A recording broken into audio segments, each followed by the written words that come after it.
স্বাগতম আপনাকে। সব রকমের লেটেস্ট এবং আপডেট নিউজ পেতে এখনই চ্যানেলটিতে সাবস্ক্রাইব করুন। ধন্যবাদ। বনানীতে ধর্ষকদের মুক্তির মোনাজাত করে পালিয়ে গেলেন ইমাম।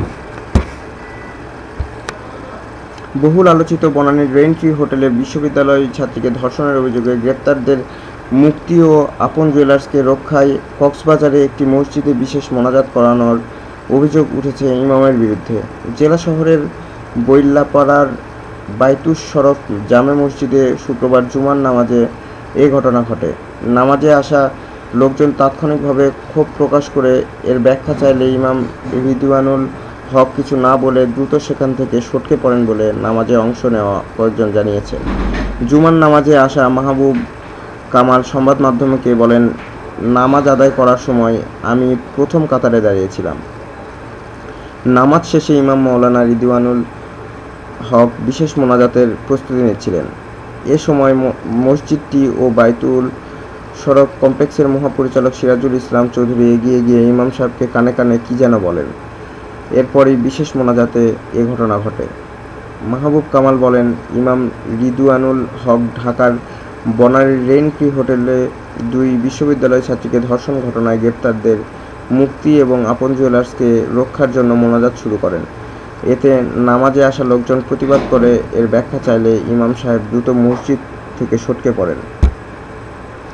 একই কথা বলেন নামাজে অংশ নেওয়া স্থানীয় হেলাল উদ্দিন, সাইফুর রহমান, আবুল বাশার সহ বেশ কয়েকজন।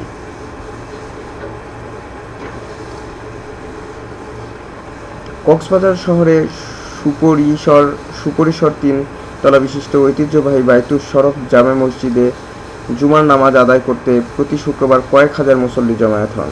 এ ঘটনার পর মুসল্লিরা ক্ষোভে ফেটে পড়েন।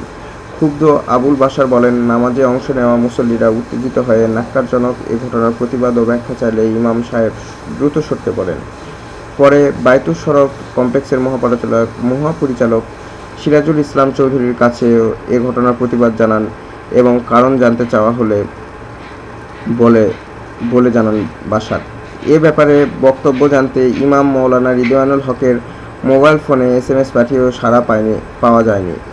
মসজিদসহ বাইতুস শরফ কমপ্লেক্সের মহাপরিচালক সিরাজুল ইসলাম চৌধুরী শুক্রবার রাতে চট্টগ্রাম থাকার কথা জানিয়ে বলেন, আমিও স্থানীয়দের কাছ থেকে এ ধরনের ঘটনার ব্যাপারে শুনেছি, তবে জুমার নামাজের পর ইমামের কাছে গিয়ে কানে কানে কিছু বলার বিষয়টিও সত্য নয়। একজন লোকের অনুরোধে এ ধরনের বিশেষ মোনাজাত করা হয়েছে বলে ইমাম সাহেব আমার কাছে স্বীকার করেছেন, তবে এটিকে অনভিপ্রেত, নিন্দনীয় ও দুঃখজনক বলে মন্তব্য করেন সিরাজুল ইসলাম।